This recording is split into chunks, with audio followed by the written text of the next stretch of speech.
დღეს 7 დეკემბერია, თქვენ უყურებთ კურიერი PS ავტოგვასალიასთან და სანდრო კაჭახიძესთან ერთად. საღამო მშვიდობისა. BBC-ს მძიმე ბრალდება ქართულ სახელმწიფოს და პასუხი საქართველოდან.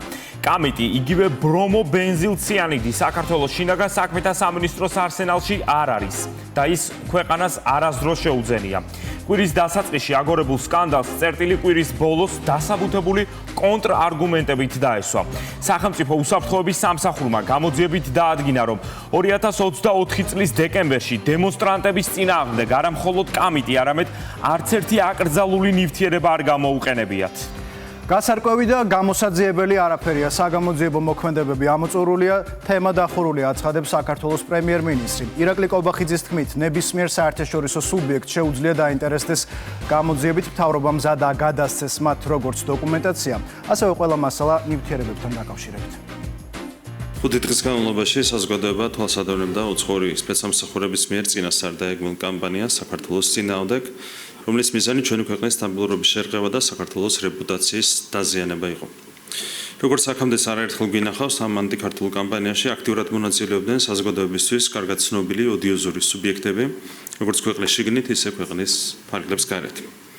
ქვეყნის შიგნით ამ კამპანიაში აქტიურად ჩაერთვნენ ჩვეული ეჭვმიტანილები, ანუ უცხოური აგენტურა, რადიკალური პარტიების, რადიკალური მედია საშუალებების, რადიკალური NGO-ებისა და რადიკალი პოლიტიკური აქტივისტების სახით.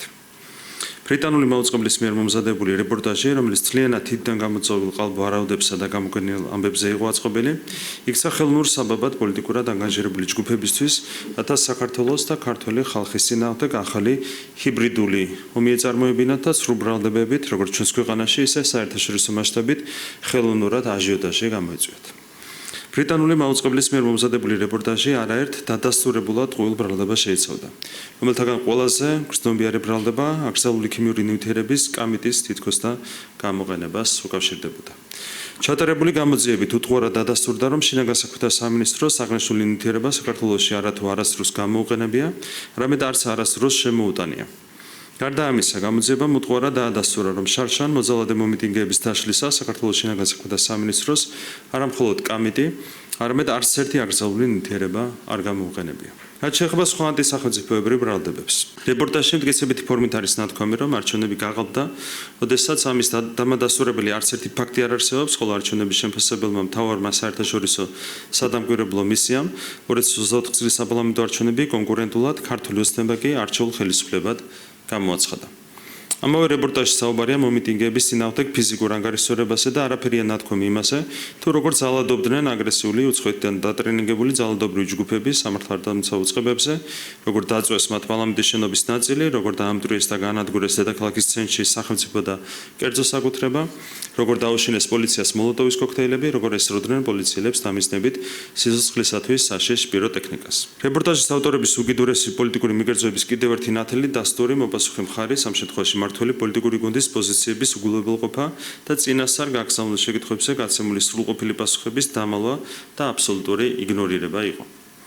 ამრიგად, რადგან ეგრეთ წოდებული კამიტის და სხვა აკრძალული ნივთიერებების გამოყენების ნაწილში გასარკვევი და გამოსაძიებელი არაფერია, ამ თვალსაზრისით საგამოძიებო მოქმედებები სრულად ამოწურულია, ხოლო თემა დახურულია. რაც შეეხება მიმდინარე გამოძიების ყველაზე მნიშვნელოვან ნაწილს, კონკრეტული პირების მხრიდან უცხოეთის ორგანიზაციისთვის მტრულ საქმიანობაში დახმარებას, ამ მიმართულებით ინტენსიური საგამოძიებო მოქმედებები გაგრძელდება, ყველა ის პირი თუ პირთა ჯგუფი, რომლის მიმართაც მტკიცებულებათა საკმარისი ერთობლიობა შეიკრიბება და დადასტურდება, რომ მათი მიზანმიმართული ქმედებებით უხეშად ზიანდებოდა საქართველოს ეროვნული ინტერესები, საერთაშორისო იმიჯი და რეპუტაცია და მათი ქმედებები საქართველოს სახელმწიფო ინტერესების ხალხობისკენ იყო მიმართული, კანონის თელის სიმკაცრით დაისჯება. ქლორობენზილიდი მალონონიტრილი, სწორედ ასე ქვია ქიმიურ ნაერთს, რომელიც შინაგან საქმეთა სამინისტრომ წყლის ჭაულში გაურია. გამხსნელად გამოყენებულია პროპილენ გლიკოლი. არც ერთი ზემოთ ჩამოთვლილი ნაერთი არ განეკუთვნება აკრძალულ ნივთიერებათა კატეგორიას. სუსის გამოძიების ფარგლებში ჩატარდა 160-ზე მეტი საგამოძიებო მოქმედება. გამოიკითხა 93 მოწმე, მათ შორის შინაგან საქმეთა სამინისტროს მოქმედი და ყოფილი თანამშრომლები. ექიმები, ექსპერტები, ბრიტანული მაუწყებლის სიუჟეტის რესპონდენტები დაიკითხა ყველა ის ადამიანი, რომელთა ეგრეთ წოდებულ დასკვნებს თუ ინფორმაციას ეყრდნობოდა BBC-ს ფილმი. ოპერატიული და საგამოძიებო მოქმედების შედეგად დადგინდა, რომ ქიმიური ფხვნილი, რომელიც საქართველოს შინაგან საქმეთა სამინისტროს შეძენილი აქვს და წლების განმავლობაში მიმდინარე აქციების დროს საჭიროებიდან გამომდინარე გამოიყენებოდა მასების მართვისთვის არის ქლორობენზილიდინ მალონონიტრილი.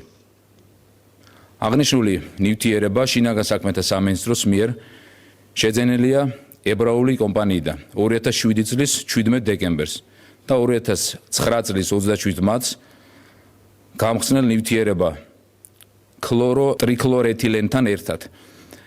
მას ტრანსპორტირებისას მინიჭებული ჰქონდა საერთაშორისო გადაზიდის კოდი UN 3439, ხოლო გამხსნელ სითხეს გადაზიდის კოდი UN 1710. რაც შეეხება ნივთიერება ბრომობენზილციანიც, იგივე კამიც. ასეთი ნივთიერება საქართველოს შინაგან საქმეთა სამინისტროს არასდროს შეუძენია. საქმეზე მოწმის დაიკითხნენ ის ადამიანები, რომელთა ეგრეთ წოდებული დასკვნებს თუ ინფორმაციებს ეყრდნობოდა BBC-ს მიერ გავრცელებული ინფორმაცია მომწამლელი ქიმიური ნივთიერების გამოყენების შესახებ.